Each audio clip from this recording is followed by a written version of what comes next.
Hello, this is the Housing Voice Podcast, and I'm Madeline Brosen, your host today on another limited edition episode of Road Scholars. Road Scholars is brought to you by the generous support of Transfers Magazine, a research publication of the Pacific Southwest Region University Transportation Center. In addition to their podcast support, Transfers Magazine is back with new articles on the new and old robots and informal car sharing. You can find their work at transfersmagazine.org. In today's Road Scholars episode, we are talking with Jacob Wasserman and Aaron Barrall about how California defines major transit stops and why getting consistency on this definition matters so much for housing policy. As we dig into the nerdy spatial weeds, what is a simple definition on paper turns out to be not as simple as it seems. And it's in this messy complexity that a lot more or less land can become available for higher density development. We're going to talk a little GIS, a little controversy, and hopefully bring you a lot of insight. As always, the Housing Voice Podcast is a production of the UCLA Lewis Center for Regional Policy Studies, with production support from Claudia Bustamante, Brett Burnt, Shane Phillips, and Tiffany Liu. Please send any of your feedback for Road Scholars to me at mbrosen@ucla.edu. And with that, let's get to our conversation with UCLA's Jacob Wasserman and Aaron Barrall.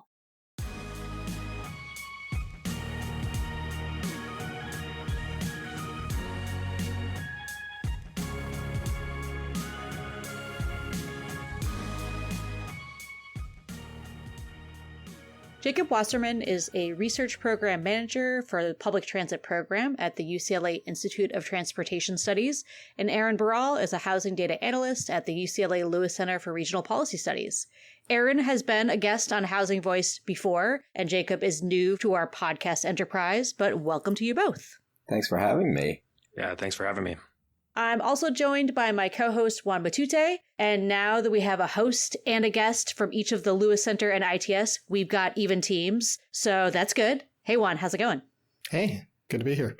So we ask our guests on Road Scholars to provide a transportation introduction by sharing a memorable transportation experience. Aaron's been here before. Jacob, as our new guest, you get the honors, so we're going to ask you to take us on a ride down memory lane, and what do you want to share? Yes, the ride that comes to mind is one that people on this podcast hosting right now have heard before, or were perhaps there for. ITS had a summer field trip to ATSAC, ATSAC, which is the City of Los Angeles' traffic control center where they control all the signals for the city. You may know it from the Italian Job. And I got on a train from where I live in Santa Monica, took the Expo line downtown, and we get in the Regional Connector Tunnel, which at the time was just about a month open. And then I hear a loud bang, some flashing from up above, and it turned out the pantograph that connects the overhead wire to the train had blown a fuse or something like that. And so the train kind of lurches to a halt. We're sitting there in this tunnel. Felt like hours, it probably was only 10 minutes.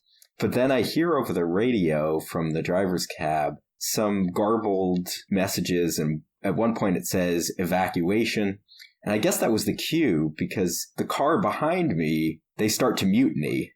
They open the doors, force them open, and start walking along the tunnel. And I look out, and there's Juan with a group of mutineers walking down the tunnel, trying to get out. And the train driver has to say, no, we're waiting for the fire crew. You have to get back.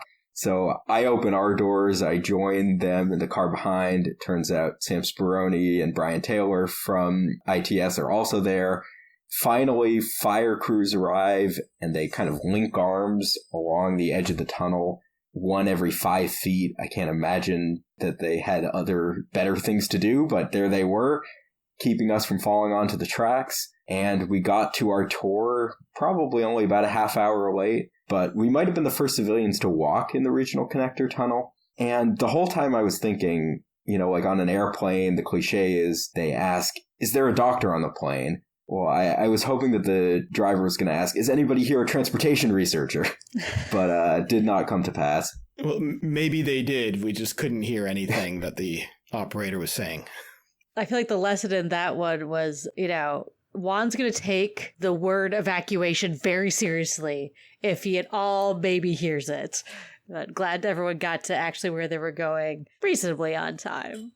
So today we're going to be talking about research between our two guests, Jacob and Aaron, that was done along with our previous guest, Amy Lee, and UCLA ITS director Adam Miller-Ball, called Stop and Think About It: How the Different Interpretations of What Counts as a Major Transit Stop in California Make a Difference. Our guests, along with their co-authors, get deep in the data weeds to look at some of the difficulties interpreting the definition of a major transit stop. This term is codified in California state law and is increasingly referenced in different legislation, largely relating to housing policy. In this work, they explore the implications of how this definition gets interpreted and operationalized, and really what it means in terms of how much land is subject to these different state laws.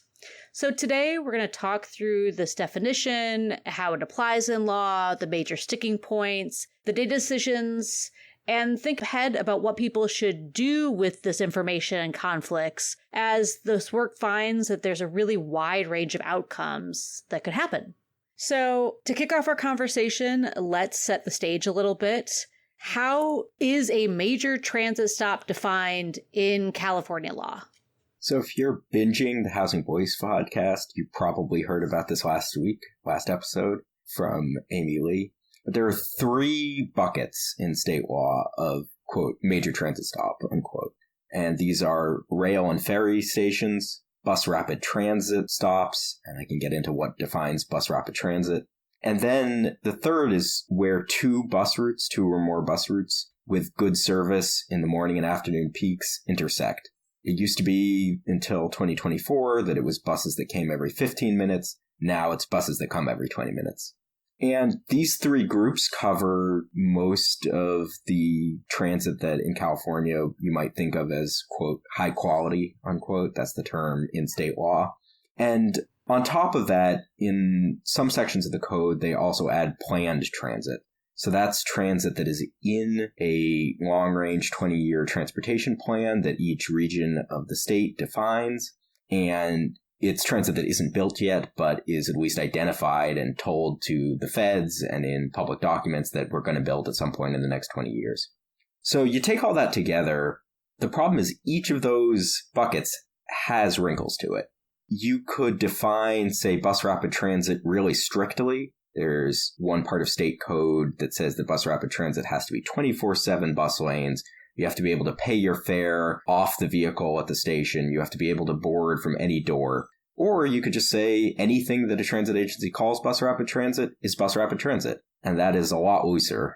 There are a lot of things across the country where a transit agency will call something bus rapid transit that just has a few of those features.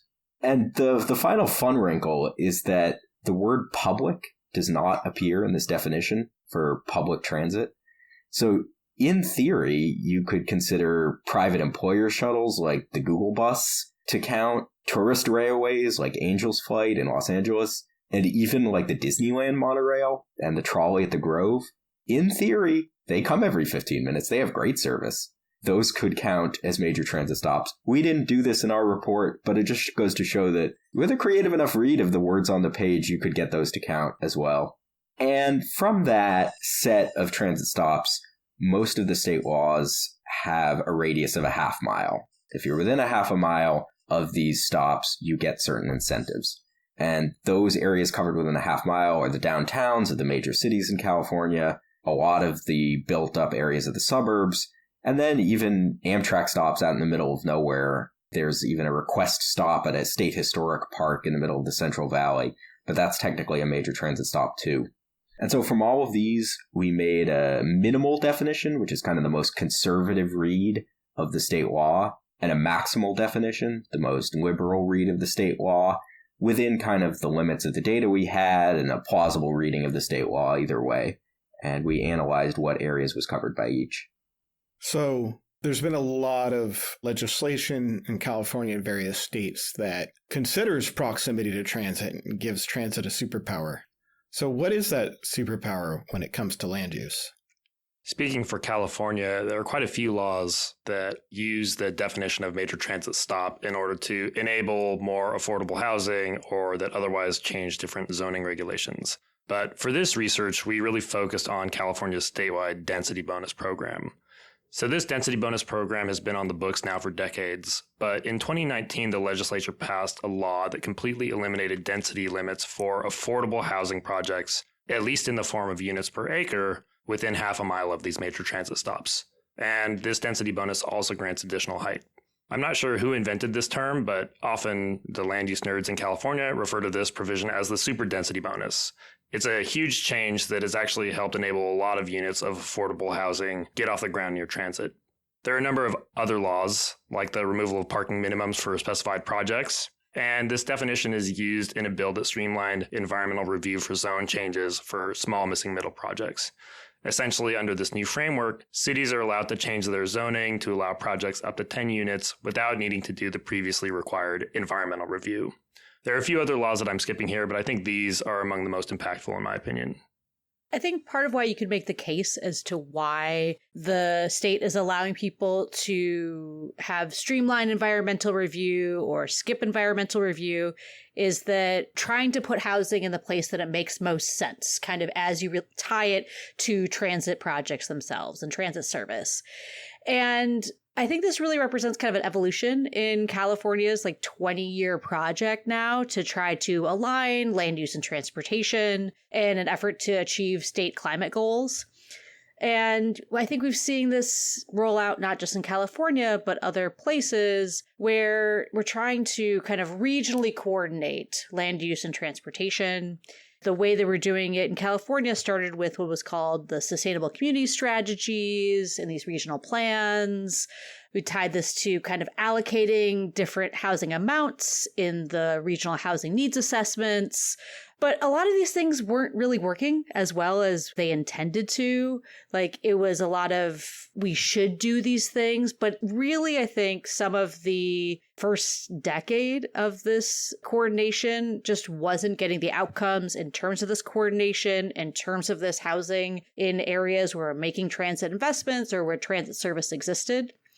So now what we're seeing, I think, in this kind of really being specific about defining a transit stop and putting that definition into our housing law is coordinating at a local level. Because part of what we saw in not making progress was you'd have these regional goals and then just kind of falling on local efforts. And so, Aaron, what else do you think our listeners should know about these more localized efforts to define where new infill housing is best suited to meet climate goals? Yeah, I think to put a finer point on it, this framework is sort of the evolution of something that California has been trying for about 15 years, which is to legalize and focus more infill housing near transit and shift our growth patterns from the more greenfield developments that we've historically seen in California's past and instead use land use as a way to reduce greenhouse gas emissions and improve access to opportunity. So in doing this work, you found that there's a lot of challenges when operationalizing the definition of a major transit stop. So let's just start with a pretty basic one, which is the difference between a single point on a map, which is how map nerds might do it, right? It's here's the station point. When in reality, stations are bigger spaces, right? They're on a parcel or multiple parcels of land. So this kind of a station area is how people might experience it, but you need to figure out this half mile from a point or a polygon. So just walk us through this first little point of how big is half a mile? What is a stop? It's kind of the question you might meditate on, a Zen koan. What is a stop? And the first question we had to answer was, is a stop, like you said, a single point? And if you open up Google Maps or the transit app, you'll see a little pin, and that's your station. Or is it the whole parcel, the whole lot of land that the station sits on, which includes, importantly, all of the station parking lots? And at some of these suburban stations, outlying commuter rail stations or subway stations in the suburbs, they're designed as park and ride. So there are huge surface parking lots or garages that collect cars from people driving from the whole surrounding area.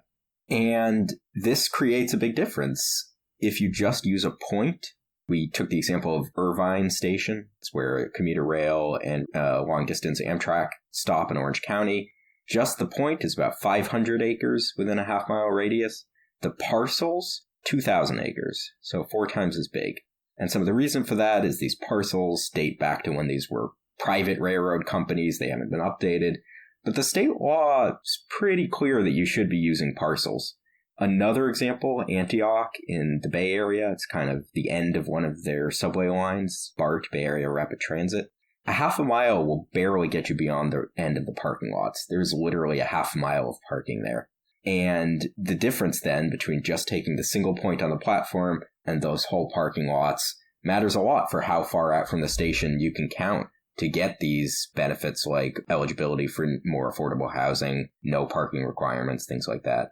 Yeah, and to speak on Antioch a little bit, that one hits home to me because when I was commuting to Berkeley in the Bay Area, I would park at that station, and it often took 10, 12 minutes to walk from one end of the parking lot just to the station entrance as we would typically define it. So it seems kind of almost silly that there's pretty big differences in interpretations, but to my knowledge, there's not actually a single source of truth that the state has created, like codifying this into language that says. But essentially, it sounds like more or less people are just using the transit feed, the GTFS. But as you're kind of saying is that, like, if you use a point versus the actual polygon of the station, like, the land that is actually developable changes widely. So am I crazy that, like, that someone should have come up with just the single source of truth of whether they're polygons or points? And is this just never been part of the discussion? Some of this comes down to who the decision makers are. So there's the State Department of Housing and Community Development, HCD. They say to use parcels in guidance that they've put out, at least for certain of these laws, but no one's actually doing it for the most part from our survey of different regions of the state. And some of the decisions, especially some I'll talk about later, are political decisions, very intentional, what to count and what not to count. But some of them are just data issues. There isn't a data set that says these parcels, which are county by county, we had to go and collect every single county's parcel data and check if it was public or private, oftentimes using Google Street View. That's just a staff capacity issue and a data issue, and each region doesn't necessarily have the ability to do that, perhaps not the desire to do that. And so then you get differences by region, or you just get parts of the law that are essentially ignored. Yeah, and to speak on this from a developer perspective, oftentimes you'll see developers doing the legwork for this themselves, at least for taking advantage of these different laws, like unlimited density bonus or reductions or removal of parking requirements, where the developer will create a map saying, hey, our parcel is within half a mile of the station parcel. So that adds a lot of work for developers. I'll also say that there is sort of a motivation for cities to not publish these maps because many of them don't want what some of these laws allow, like unlimited density. And so instead of saying out there in the open and publishing an easy map of where these laws apply, they would rather have somebody work hard to get it. Yeah, I mean, it seems like it would be easiest if this is what a state level approach is taking, that we try to avoid some of these localized fights by just trying to have transparency about this. But I think Jacob brings up a really good point. It's like, is this a California Department of Transportation issue? Is this a housing department issue? Should the state assembly or legislative analyst's office, there's a little bit of a kind of a first mover problem that is happening here. Although I do think it makes the case that someone should be the map cop. It would just bring a lot of clarity and probably avoid fights on both the private and public side. Yeah, so we've been talking about the spatial component, where things are on a map. There's also a temporal component, how often the service comes and what times of day. And so peak period, which I believe is in many of these bills, that phrase seems like it can have many definitions. I know what it means when it's used in travel models or air quality regulations. It's sometimes on signs that restrict parking on major boulevards. What did your team do to interpret the peak period applicability of certain transit services in order to trigger these bonuses? The state guidance on this, interestingly, is to defer to each region. So each region has their metropolitan planning organization, whose job it is to allocate money and do some amount of coordination across the different transit agencies in their region. They have their own travel models, and they each have a different peak period. It's different in LA, Sacramento, and the Central Valley. And perhaps that does reflect differences in travel patterns. I'm not sure. But the state washed their hands of it and said each region follow the definitions of peak period that they're already using for their modeling. We took a different approach where we said the peak is simply the time when there are the most trips. So we said any 60-minute rolling window, if there are 3 trips in it, that counts as having 20-minute headways. Now, the problem with that is, you could have a trip at 8:01, 8:30, and 8:59. That's 3 trips within 60 minutes, but it's actually closer to a half hour between trips than it really is 20 minutes. So any approach you're going to take is going to have some problems, not necessarily relate to the experience of riding the bus on the ground. We're going to do some follow-up research, but I suspect that the biggest difference in what counts and what doesn't is these peak period definitions. Yeah, and just to illustrate why this matters a little more, we can say, okay, peak period is between 3 and 6 p.m. in one region or between 4 and 8 p.m. in another region. Now, depending on how you define that peak period window, certain stops can be included or excluded based off their frequency. So there's some interpretation here that there's cities and MPOs have flexibility for interpretation, and this really does affect whether a stop will be included under this definition. So we've gone through space, we've gone through time. The probably thorniest one or most complicated is about the intersection of 2 or more high frequency routes. We're going to kind of get into the weeds a little bit, although I'm going to try to keep us somewhere in the grass tops and not just get into super GIS nerd land, which we could all probably live for a while. But you could make an argument to actually just make this definition more simple, do it as rail stops, do it as buses that come a lot. But why do you think that the definition also covers intersecting bus routes? Why make it more complicated? Part of that is because buses are the workhorses of transit in California and in most of the country. So in California, 73% of transit boardings are on a bus. That's going to be roughly the case most places except New York and built up cities on the East Coast.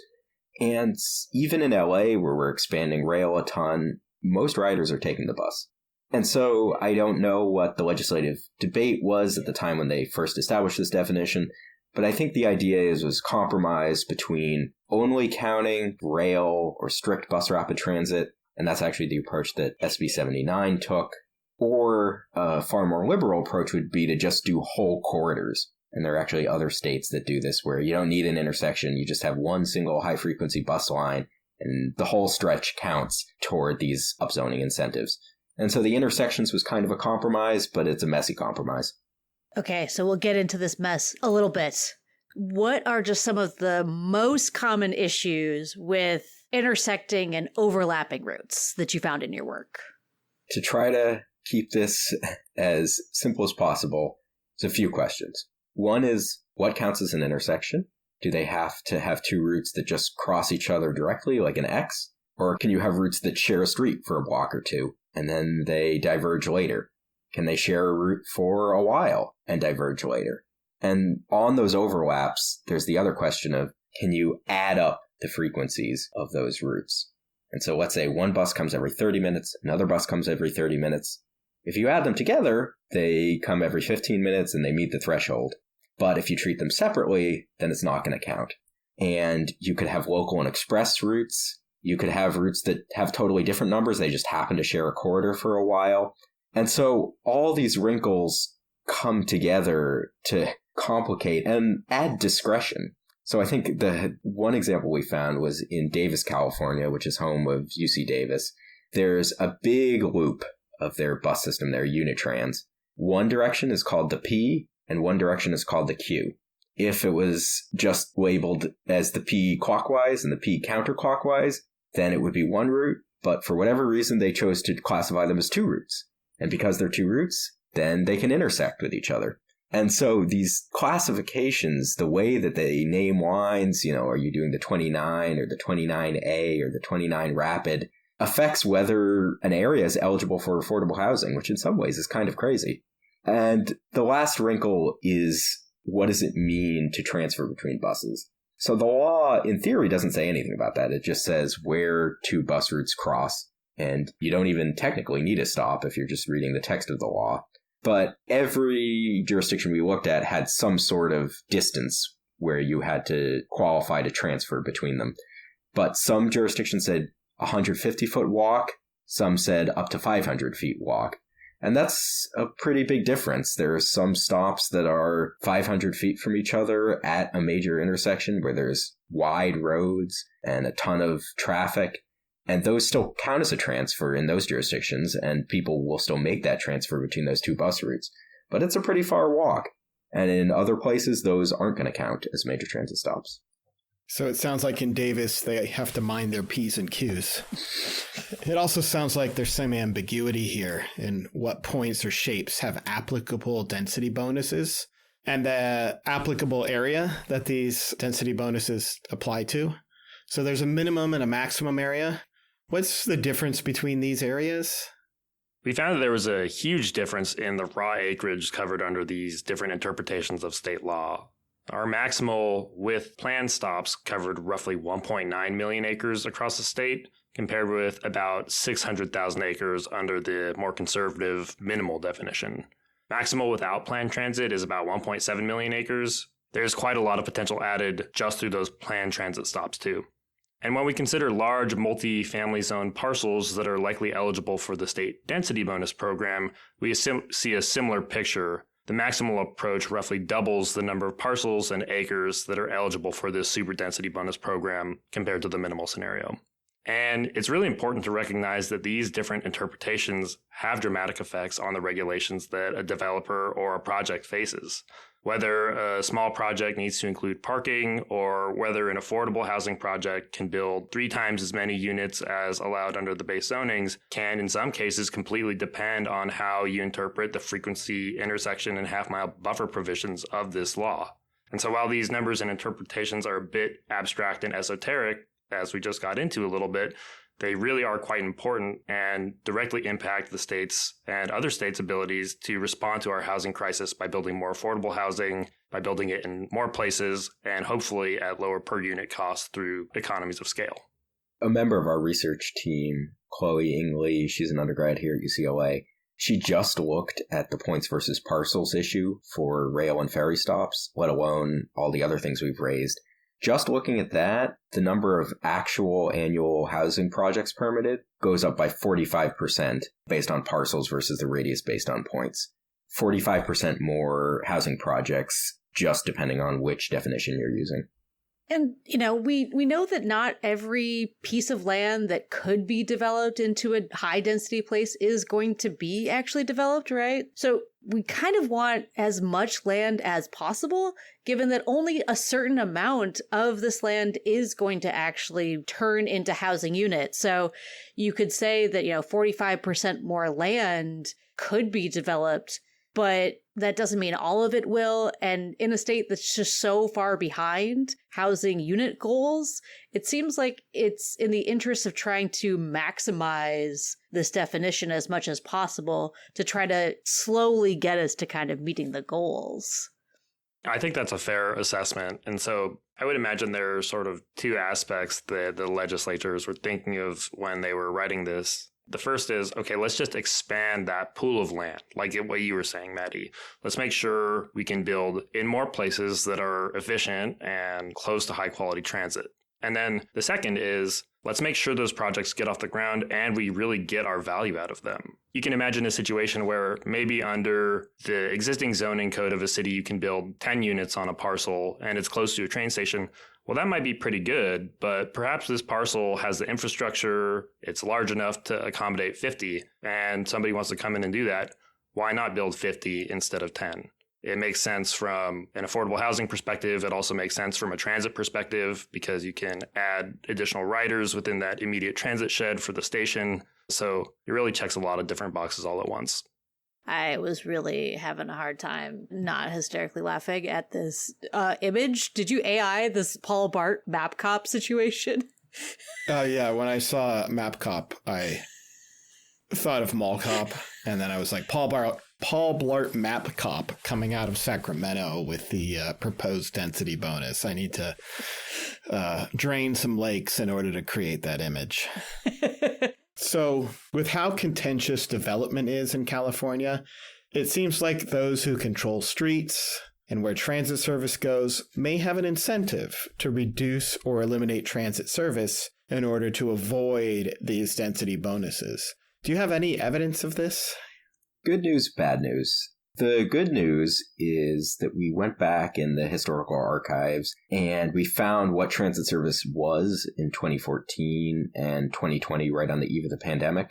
And if you take the definition today, the definition has changed a little over time in state law, but if you take the definition today using those past transit service, we've actually added more land that's eligible for these incentives than we've removed. Gains outpacing losses by about 1.3 to 1.6 times, depending on which definition you're using. This is reflecting an overall expansion of transit service, new rail lines that have opened, new routes and increased frequency. And that's a good thing for transit riders, but it also means that these laws are covering more of the state.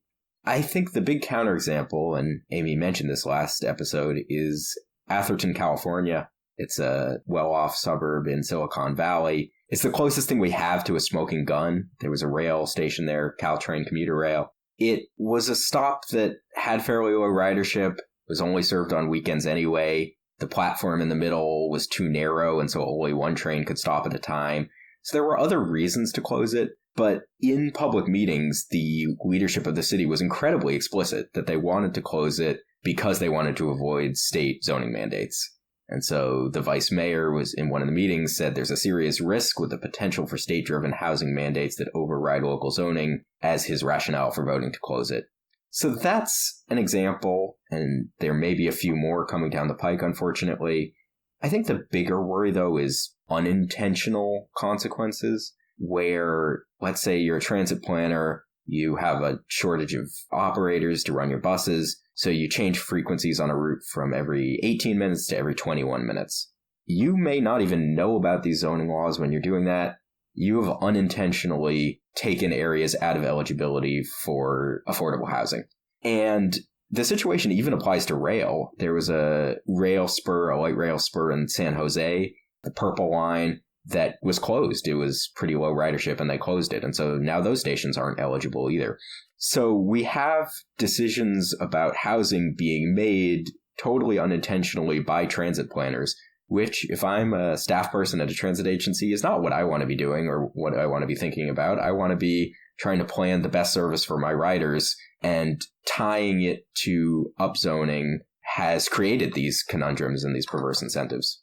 So if you're a developer and you want to see whether a piece of land fits the 20-minute headway, is it headways at the exact time of application, or kind of like when is the service window that someone's supposed to look at?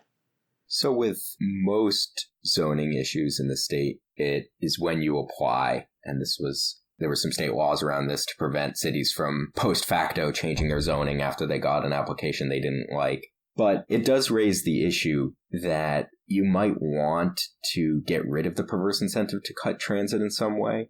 So an idea I had, I don't know if anybody else is rolling with it, but is to create kind of a 5-year vesting period. So if a transit stop qualifies now, even if it closes, you get 5 years to continue to take those incentives for being within a half mile of it. On the plus side, that means that there's less of a reason for a city that doesn't want housing to cut their transit to avoid it. On the downside, you are delinking housing and transit. The whole purpose of this was to build housing near transit service. And now you're saying you can build near where transit used to be. So you're starting to slip in the direct connection between housing and transit. Yeah, but I think you could argue that slippage just isn't that important. When a rail or bus service goes from 18 to 21 minutes, like, that's still a rail station. That's still, in the scheme of transit, like, that's still pretty good. And so I'd actually even go further than what you suggested, and just, why not have it be like a 3-year rolling average or something that's like predictable? Because I think actually what you're talking about just shows like how complicated it really is to decide in this moment. Because if a developer is looking at a piece of land, they're not able to like file their application like right after they find the land or thinking about it. And so if the conditions change, you have to kind of redo your whole project. And it seems like if a bus changes from being applicable to being slightly off the cliff, that shouldn't really force people to redesign their whole project. So I guess I'm pitching to you all that were in the weeds of this. Like, do you think about just like some type of rolling average or some easier way to look at headways?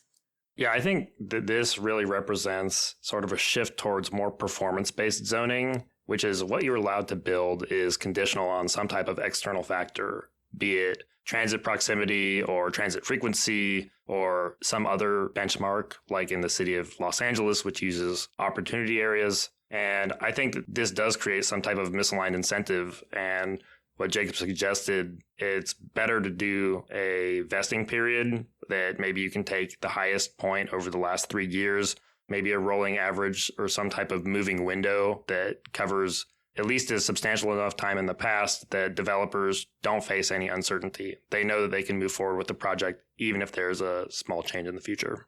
This would help address some of these problems. This speaks to a tension that Aaron brought up earlier of what the point of these laws are. Are they to build housing where the people who live in it use transit? Or are they to open up as much land to housing as possible, which we desperately need, and ideally in areas where you can not just take transit, but walk and bike and carpool? And if it's the latter, then yeah, maybe we shouldn't be so focused on these nitty-gritty definitions and do something around vehicle travel instead, or density that already exists there. If you really are focused on transit, there's still reworking to be done, but maybe you continue to tie it to transit. And this goes to the fact that the state legislature is trying to do a lot of things with these laws at the same time, not necessarily recognizing or compromising over the fact that sometimes these goals are in tension. And one thing we really need to mention here is that the state legislature did address some of these problems through a bill in 2022. So at least for state density bonus law, affordable housing developers are able to use the unlimited density provisions if they are located in what's called a low vehicle travel area, which essentially means a low vehicle miles traveled neighborhood. So I don't want to get all the way into what VMT is or how this is measured, but this provision helps address the incentive to cut transit, but it also has some other important benefits.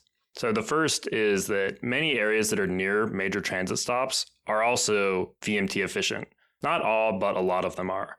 So cutting transit in these neighborhoods to get around state law, or even if transit is inadvertently cut, wouldn't necessarily remove the ability of a developer or a housing project to participate in these density bonus programs because they would still qualify under this second pathway. And then the other benefit is that the low vehicle travel area dramatically expands the total land eligible for this density bonus program. We found that the low VTA, or vehicle travel area inclusion, more than doubled the amount of large, likely eligible multifamily zone parcels for the super density bonus. And this is because the way the law was written means that most medium-sized cities that have any reasonable variance within their neighborhood VMT patterns will always have at least one neighborhood that meets the definition under the law. Another part of the pathway is that you're comparing these transit area zones to the entire region, which means that at least for most neighborhoods in central cities, they'll nearly all be eligible under this pathway. For example, under the program in the city of Los Angeles, nearly the entire city is eligible under this low VTA provision. Only a few that are kind of in the more rural or suburban parts of the San Fernando Valley or Sun Valley are not eligible. The low vehicle travel pathway also has its own problems. So our friends up at the Turner Center, Rachel Strangeway and Zach Subin, have written an excellent policy brief about the details, but they basically find that there are vast differences in the neighborhoods flagged as VMT efficient, depending on the different data source and model. So as Maddie was alluding to earlier, there really isn't a single source of truth for VMT either. For this project, we used a tool called VMT Index by Fair and Peers, who were really gracious enough to share their data with us for this research, but it's possible that our results would be different if we used a different VMT data set. So just as we were gearing up to get into maybe the hottest or most controversial part, which is how does this conversation around more housing and transit go in the future, and talking about SB 79 or kind of the newest California law, maybe the most hot topic, literally my computer melted down. So everything just felt real ready to get into this part of the conversation. But let's just kind of quickly for our listeners talk about how this newest housing law is actually different from what we've been talking about, because we have this major transit stop and then different bills in California reference it, but then we have this new way of doing it. How is that different than what we've already been talking about? SB 79 is a little different. It's a more limited set of stops. So it still uses that major transit stop base, but it says only rail, only certain bus rapid transit stations, and only in certain counties. The counties that had more powerful legislators to get out of it got out of it. And it uses a new definition of what a stop is, not points, not parcels, but pedestrian entrances. So kind of strikes a middle ground there. And the other thing it does is it does appoint a map cop just for SB 79. But it says that these metropolitan planning organizations, the regional level, they can produce a map that has a rebuttable presumption of validity, meaning that still not definitive, but you're probably going to have to go to court if you disagree with them. All that said, the kind of logic and the debates around SB 79 are similar to the pre-existing major transit stop issue. There's the perverse incentive to cut transit to avoid housing, and that's a huge thing with 79 right now. As we record tomorrow, so it will have already happened by the time you're listening, the city of Burbank is debating what elements to put in a proposed bus rapid transit project that Metro, the county transit agency, is proposing to run through their city.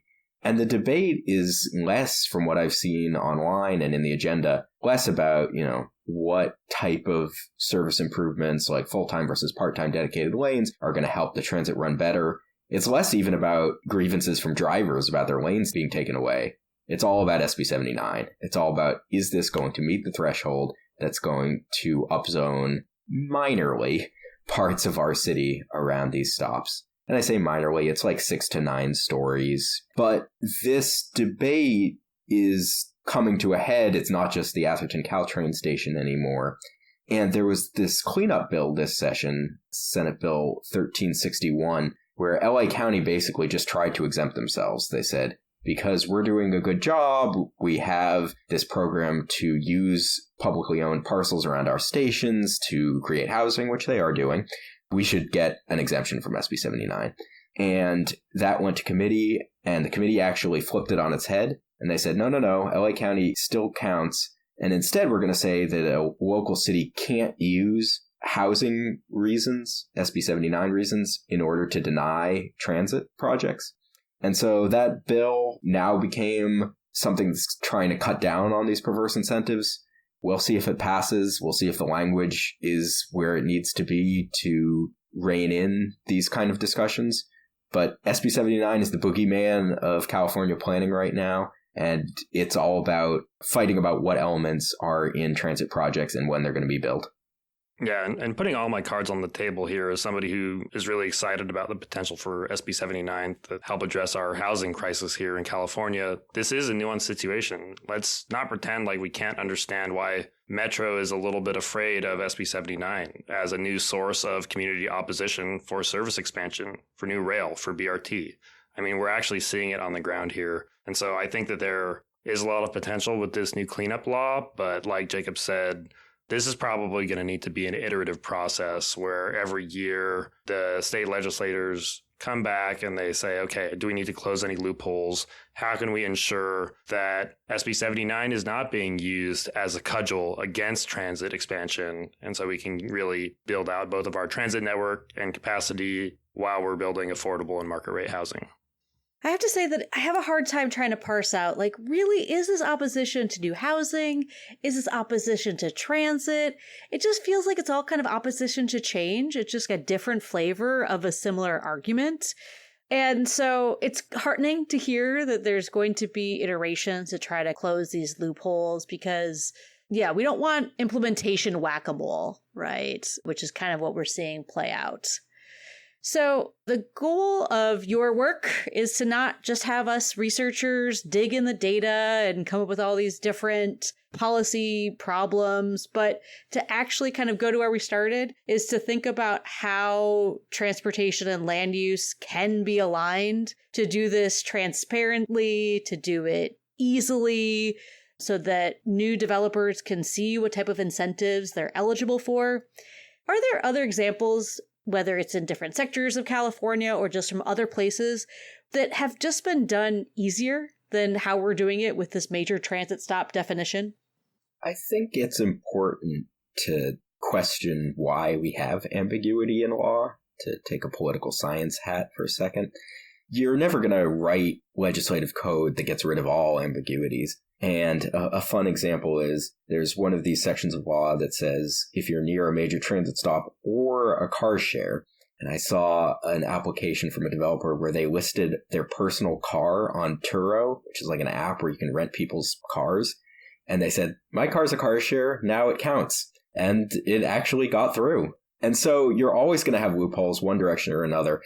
The purpose of the ambiguity is, one, strategic compromise. We ask as researchers, why didn't they make it clearer? Well, maybe it was intentional that it wasn't clear so that it could get through the legislative process. And then two is that we work with this data day in, day out. Staff at transit agencies and regional planners do too. The lawmakers and their staff don't necessarily know the limits of the data, or they think that the law shouldn't be bound by the limits of those data. So when we talk about parcels, there isn't a great data set, but maybe there should be, and maybe that's where the law is aiming. So I think with all that in mind, we could move toward something that is less variable, 18 minutes versus 21 minutes of service, all these wrinkles, and instead have something, like Aaron said, performance-based, where you could say, instead of service, let's do it based on ridership, high ridership transit lines. You could have something based on existing density.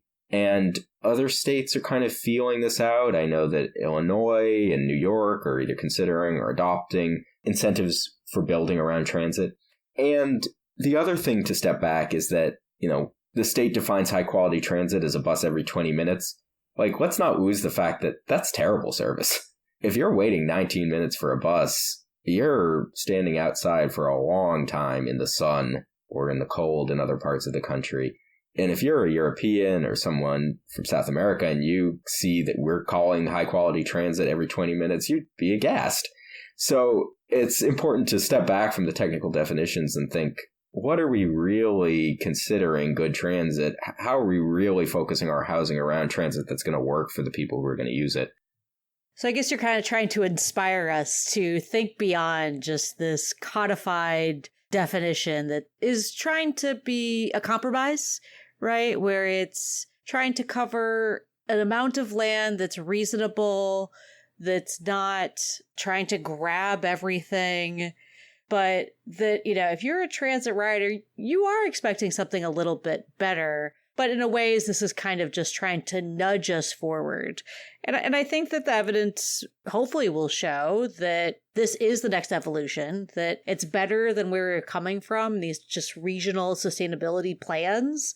We are getting more localized action, but that we're going to need to just keep iterating to find a way to do better, to deliver more housing in the right places that are making it so that there's a better coordination between housing and transportation. That's fair. And I think that speaks to the inclusion of planned transit. So some of Amy Lee's work has looked at their planned transit stops that are kind of just pencil marks on a map. They're not going to really be built for 20 years, if that. And so someone in the community might legitimately say, why should a development get upzoning for being close to this line that is never going to exist or is going to exist generations from now?